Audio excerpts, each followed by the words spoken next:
Hi dears, welcome back to Dreamy Garden. ഞാൻ രോഷ്നി. ഇന്ന് നമ്മൾ ചെയ്യാൻ പോകുന്നത് നമ്മൾ ഈ ഒരു ഒക്ടോബർ മാസത്തിൽ നമ്മൾ അഡിനിയം ചെടി നമ്മൾ സോഫ്റ്റ് പ്രൂണും ചെയ്ത് അതിന് കൊടുക്കേണ്ട ഫെർട്ടിലൈസറും ചേർത്തിട്ട് എങ്ങനെ വളരെ നല്ല രീതിയിൽ നല്ല ബുഷിയായിട്ട് നല്ല ഹെൽത്തി കോഡക്സ് ആയിട്ട് പൂക്കൾ കൊണ്ട് നിറയുന്ന രീതിയിലേക്ക് ഈ ചെടി എത്തിക്കാൻ എങ്ങനെ പറ്റും എന്നുള്ളതാണ്. ഇത് ഡബിൾ പെറ്റലിൻ്റെ യെല്ലോ കളറാണ് കേട്ടോ. ഒരു നടുക്കൊരു പിങ്ക് ഷെയ്ഡും കൂടെ വരുന്നൊരു നല്ല അടിപൊളി ഒരു ചെടിയാണ്. ഒരുപാട് തവണ പൂക്കൾ ഉണ്ടായിട്ടുണ്ട്. പക്ഷേ ഇതിപ്പോൾ നമ്മൾ പ്രൂൺ ചെയ്യാതെ വന്നപ്പോൾ എന്താ പറ്റിയെന്ന് വെച്ചാൽ ഇതൊന്ന് കാണിക്കാൻ വേണ്ടിയാണ് ഞാൻ പ്രൂൺ ചെയ്യാതിരുന്നത്. അപ്പോൾ ഇതിങ്ങനെ ഒന്നോ രണ്ടോ ബ്രാഞ്ചസ് ആയിട്ട് ഇങ്ങനെ പോകും. അതേസമയം നമ്മൾ പ്രൂൺ ചെയ്തതിന് ശേഷം ഇത് നിറയെ നമുക്ക് ബ്രാഞ്ചസ് ആയിട്ട് വളരെ കോഡക്സ് ഒക്കെ കുറച്ചുകൂടെ നല്ല ഹെൽത്തി ആയിട്ട് വരും. ഇതിപ്പോൾ അത്യാവശ്യം നല്ല ഹെൽത്തി കോഡക്സ് ആണ്. നല്ല കോഡക്സ് ഗ്രാഫ്റ്റിംഗ് എല്ലാം സൂപ്പറായിട്ടുള്ള നല്ലൊരു ചെടിയാണ് കേട്ടോ. അപ്പോൾ ഈ നമ്മൾ ഇപ്പം ബാക്കിയുള്ള ചെടി ഞാൻ പ്രൂൺ ചെയ്യുന്നുണ്ട്. അപ്പോൾ അതിൻ്റെയൊക്കെ കട്ടിങ്സ് നമ്മുടെ സബ്സ്ക്രൈബേഴ്സിന് ആവശ്യമുണ്ടെങ്കിൽ നമ്മൾ തരുന്നതായിരിക്കും കേട്ടോ. വേറെ കുറച്ച് കളർ കൂടെ ഉണ്ട്, ഞാൻ അതും കൂടെ വീഡിയോയിൽ ഉൾപ്പെടുത്താം. അപ്പോൾ സിംഗിൾ പെറ്റലും ഡബിൾ പെറ്റലും ഒക്കെ ഉണ്ട് കേട്ടോ. അപ്പോൾ എന്താണ് അതിന് വേണ്ടി ആദ്യം ചെയ്യേണ്ടതെന്ന് പറഞ്ഞാൽ നമ്മൾ ആദ്യം ചെടിയൊന്ന് ഒരുക്കുക എന്നുള്ളതാണ് കേട്ടോ. ഇപ്പം മണ്ണൊക്കെ കയറി നിറഞ്ഞിട്ടുണ്ട്, പിന്നെ ചില ലീഫൊക്കെ പൊഴിഞ്ഞിട്ടുണ്ടെങ്കിൽ അതൊക്കെ ഒന്ന് മാറ്റുക. നമ്മളിതൊന്ന് ക്ലീൻ ചെയ്യുന്നതുകൊണ്ട് അധികം ലീഫൊന്നും ഇല്ല. അങ്ങനെ പൊഴിഞ്ഞ് വീണിട്ടുണ്ടെങ്കിൽ അതെല്ലാം മാറ്റുക എന്നുള്ളതാണ് ആദ്യം ചെയ്യേണ്ടത്. അതിനുശേഷം നമ്മൾ ഈ വേരിനൊന്നും ഒരു ഇളക്കവും തട്ടാത്ത രീതിയിൽ വേണം നമ്മളിത് ചെയ്യാനായിട്ട് കേട്ടോ. അതാണ് പ്രയാസമായിട്ട് നോക്കണ്ടേ. പ്രത്യേകിച്ച് ശ്രദ്ധിക്കേണ്ടതെന്ന് പറഞ്ഞാൽ വേര് ഇളകാൻ പാടില്ല എന്നുള്ളതാണ്. അപ്പോൾ നമ്മൾ അതെല്ലാം മാറ്റുക. വേരിനൊന്നും ഒന്നും പറ്റിയിട്ടില്ല കേട്ടോ. ഇത് കണ്ടിട്ട് നിങ്ങൾ പേടിക്കേണ്ട, മണ്ണ് മാത്രമേ മാറ്റുന്നുള്ളൂ.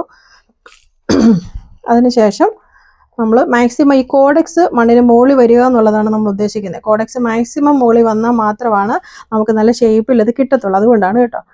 അപ്പോൾ മാക്സിമം ഇത് കുറേ നാളായിട്ട് നമ്മൾ ചട്ടിയിൽ തന്നെ ഇരിക്കുന്നതുകൊണ്ട് കുറച്ച് മണ്ണ് നിറഞ്ഞിട്ടുണ്ട്. അപ്പോൾ ഇതൊരു വീഡിയോ എടുക്കാൻ വേണ്ടിയിട്ട് ഞാൻ പ്രൂൺ ചെയ്യാതിരുന്നതാണ് കേട്ടോ. ഓക്കെ, അപ്പോൾ നമ്മൾ അത്യാവശ്യം പുറത്തോട്ട് കാണിക്കുന്ന ചെടിയുടെ ആ ഒരു കോഡക്സ് മാക്സിമം നമുക്ക് എടുക്കാൻ പറ്റുന്നത് എന്താ വെച്ചാൽ നമ്മൾ റീപോർട്ട് ചെയ്യുന്നില്ല. ഇപ്പം നിൽക്കുന്ന കണ്ടീഷനിൽ തന്നെയാണ് ഇത് എങ്ങനെ ഇത് റിക്കവർ എന്ന് പറഞ്ഞാൽ ഇതിൻ്റെ ഇപ്പോൾ നിൽക്കുന്ന അവസ്ഥയെക്കാൾ വളരെ നല്ല രീതിയിൽ നമ്മളിത് ഇങ്ങനെ കൊണ്ടുവരാൻ പറ്റുന്നുള്ളതാണ്.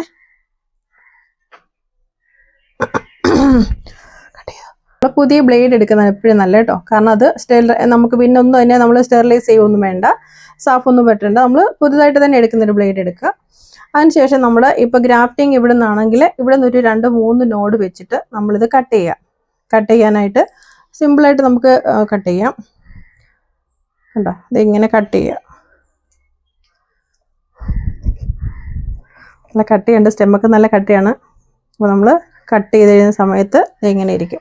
അപ്പോൾ നമ്മൾ ആ ഒരു രീതിയിൽ നമ്മൾ കട്ട് ചെയ്ത് മാറ്റുക. ഇതിൻ്റെ എന്താണ് നമ്മുടെ ഇതിൻ്റെ തണ്ടുകൾ വേണമെന്നുണ്ടെങ്കിൽ ഗ്രാഫ്റ്റ് ചെയ്യാനോ നട്ടുപിടിപ്പിക്കാനോ നമ്മുടെ സബ്സ്ക്രൈബർക്ക് നമ്മൾ കൊടുക്കുന്നതാണ് കേട്ടോ.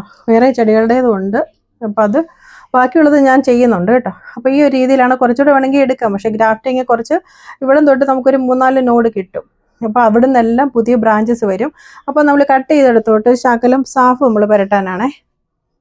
എന്തായാലും ഈ സാഫ് ഒരു ഫംഗിസൈഡാണ്, ഇൻഫെക്ഷൻ ഒക്കെ വരാതിരിക്കാനായിട്ട്. ഇതിനകത്തൊരു ചെറിയൊരു ലിക്വിഡ് വരുന്നുണ്ട്. അതൊന്ന് മാറിക്കഴിഞ്ഞിട്ടാണ് നമ്മൾ സാഫ് പുരട്ടേണ്ടത്. 1 മിനിറ്റ് ഒന്ന് വെയിറ്റ് ചെയ്തതിന് ശേഷം നമ്മളത് സാഫ് അതിന് ശേഷമാണ് നമ്മൾ പുരട്ടുന്നത്. അപ്പം നമ്മൾ സാഫ് പുരട്ടിയിട്ടുണ്ട്, കണ്ടില്ലേ? സാഫ് നമ്മൾ പുരട്ടിയിട്ടുണ്ട്. അതൊന്ന് ഉണങ്ങാനായിട്ട് നമ്മൾ വെയിറ്റ് ചെയ്യാം. അതിനുശേഷം നമ്മൾ എന്തൊക്കെയാണ് ഞാൻ എടുക്കുന്നത് പറഞ്ഞാൽ ഇത് നമ്മുടെ ചരൽ കലർന്ന മണലാണ് കേട്ടോ. ആറ്റുമണൽ എടുക്കാം, ഈ മഴയത്തൊക്കെ ഒഴുകി വരുന്ന മുകളിൽ വരുന്ന ആ മണ്ണെടുക്കാം. അതിനുശേഷം നമുക്ക് കുറച്ച് പേർലൈറ്റ് എടുക്കാം. പിന്നെ നമുക്ക് സാഫ് ഉണ്ട്, ഇതിനകത്ത് സ്യൂഡോമോണസ് ഉണ്ട്, DAP ഉണ്ട്, വൈറ്റ് DAP ഉണ്ട്. ഈ ഒരു മിക്സ് നമ്മൾ മിക്സ് ചെയ്യുവാണ് കേട്ടോ. ഇത് ഇത്രയുമാണ് നമ്മൾ എടുത്തിട്ടുള്ളത്. ഇത് നമ്മൾ എടുക്കുക, ഇതുപോലെ മിക്സ് ചെയ്യുക. ഇതുണ്ട്, സ്യൂഡോമോണസ് ഉണ്ട്. ഇതിൻ്റെ ഈ പേർലൈറ്റിൻ്റെ ഒരു പ്രത്യേകത എന്ന് പറഞ്ഞാൽ നമ്മളത് ഇട്ട് കഴിഞ്ഞാൽ അധികം വരുന്ന വെള്ളം അബ്സോർബ് ചെയ്തോളും കേട്ടോ. അപ്പോൾ നമ്മുടെ കോഡക്സ് കേടായി പോകത്തില്ല. സാഫ് എന്ന് പറഞ്ഞാൽ ഇൻഫെക്ഷൻ ഒന്നും ആവാതെ നമുക്ക് ഹെൽപ്പ് ചെയ്യും.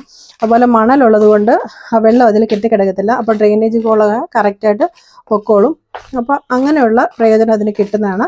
പിന്നെ NPK അതിൻ്റെ എല്ലാ ഗുണങ്ങളും, അടിസ്ഥാന വളങ്ങളുടെ എല്ലാവിധ ഗുണങ്ങളും കിട്ടും. അപ്പോൾ നമുക്ക് വളർച്ചയ്ക്ക് ആവശ്യമായിട്ടുള്ളതും പൂക്കൾ ഉണ്ടാകാൻ ആവശ്യമായിട്ടുള്ള വൈറ്റ് DAP എല്ലാം ഇതിൽ മിക്സാണ്. അപ്പോൾ ഈ ഒരു ഇതുപോലെ ബാക്കിയുള്ളത് ഞാൻ സോഫ്റ്റ് പ്രൂൺ ചെയ്തതിന് ശേഷം ഈ വളങ്ങൾ മിക്സ് ചെയ്ത് ഒന്നിച്ച് കാണിക്കുന്നതായിരിക്കും. അപ്പോൾ അതിൻ്റെയും കൂടെ പിന്നെ കട്ടിങ്സ് നമുക്ക് വേണമെന്നുണ്ടെങ്കിൽ നിങ്ങൾക്ക് ആവശ്യമുള്ളവർക്ക് നമ്മുടെ സബ്സ്ക്രൈബ് ചെയ്ത പ്രിയപ്പെട്ടവർ പലരും ഇങ്ങനെ ചോദിക്കാറുണ്ട്, എനിക്ക് ഗ്രാഫ്റ്റ് ചെയ്യാനായിട്ട് തണ്ട് കിട്ടുമോ എന്നൊക്കെ ചോദിക്കാറുണ്ട്. അപ്പോൾ ചെടികൾ വാങ്ങിക്കുന്ന കൂട്ടത്തിൽ നമ്മളതും കൂടെ അയച്ചു തരുന്നതായിരിക്കും, അല്ലെങ്കിൽ എന്നെ കോൺടാക്റ്റ് ചെയ്താൽ മതി. അപ്പോൾ ഇത് നമ്മൾ ഇട്ട് കൊടുക്കുക ചെയ്യുന്നത്. ഇതിങ്ങനെ നമ്മൾ ഇട്ട് കൊടുക്കുന്നു. ഇത് വെയിലും മഴയൊക്കെ കൊണ്ടിരിക്കുന്ന ചെടിയാണ് കേട്ടോ. നമ്മൾ ഷെഡിലൊന്നും മാറ്റി വെച്ചിട്ടൊന്നുമില്ല. കുറേ നാളായിട്ട് എനിക്കൊന്നൊരു ഒരു 3 വർഷത്തിലധികം പ്രായമുള്ളൊരു ചെടിയാണിത് കേട്ടോ. അപ്പോൾ നമ്മളിത് ഇത് മിക്സ് ചെയ്തിട്ടിടുമ്പോൾ അത്യാവശ്യം എല്ലായിടത്തും ഇതിൻ്റെ വളം അതിന് കിട്ടി. ഇതിന് ശേഷം വരുന്ന അപ്ഡേറ്റ്സ് ഞാൻ നിങ്ങളെ അടുത്ത വീഡിയോയിൽ ഞാൻ കാണിക്കുന്നതായിരിക്കും. പ്രൂൺ ചെയ്താൽ നമുക്ക് ഇഷ്ടം പോലെ ബ്രാഞ്ചസ് നോക്കി കിട്ടും. മറ്റുള്ള ചെടി പോലെയല്ല, അടിനിയത്തിന് പ്രൂൺ ചെയ്ത് കഴിഞ്ഞാൽ നിറയെ ബ്രാഞ്ചസ് കോഡക്സ് നല്ല ഹെൽത്തി ആവും. അതോടൊപ്പം തന്നെ മറ്റ് പിന്നെ പൂക്കൾ കൊണ്ട് നിറയാനും കോഡക്സ് നല്ല ഹെൽത്തി ആയിട്ട് ഷേപ്പായിട്ട് കിട്ടാനും വളരെ എഫക്റ്റീവാണ്. അപ്പോൾ നമ്മൾ ആ മുകളിലേക്ക് നിന്ന വേരൊക്കെ നമ്മൾ വളം കൊടുത്ത് നമ്മൾ മണ്ണിനടിയിലായിട്ടുണ്ട് കേട്ടോ. അപ്പോൾ നമുക്ക് വളരെ നല്ല രീതിയിൽ പെട്ടെന്ന് അത് വലിച്ചെടുത്തോളും. സാഫ് മിക്സ് ചെയ്ത വെള്ളമോ അല്ലെങ്കിൽ നമുക്ക് അല്ലാതുള്ള പിന്നെ ഇത് ഉപയോഗിക്കാം, അല്ലാതുള്ള വാട്ടർ ഉപയോഗിച്ചാലും മതി, സാഫ് മിക്സ് ചെയ്ത് ഉപയോഗിച്ചാൽ മതി കേട്ടോ. ഓക്കെ, നമ്മൾ അത്യാവശ്യം നല്ല രീതിയിൽ വെള്ളം ഒഴിച്ച് കൊടുക്കുകയാണ്.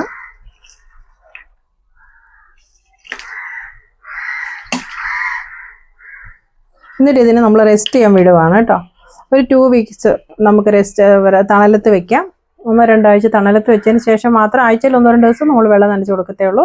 അപ്ഡേറ്റ്സ് ഞാൻ കാണിക്കാം. ബാക്കിയുള്ളത് ഇതുപോലെ നമ്മൾ പ്രൂൺ ചെയ്ത് വളമിട്ടതിന് ശേഷം കാണിക്കാം കേട്ടോ. ഓക്കെ.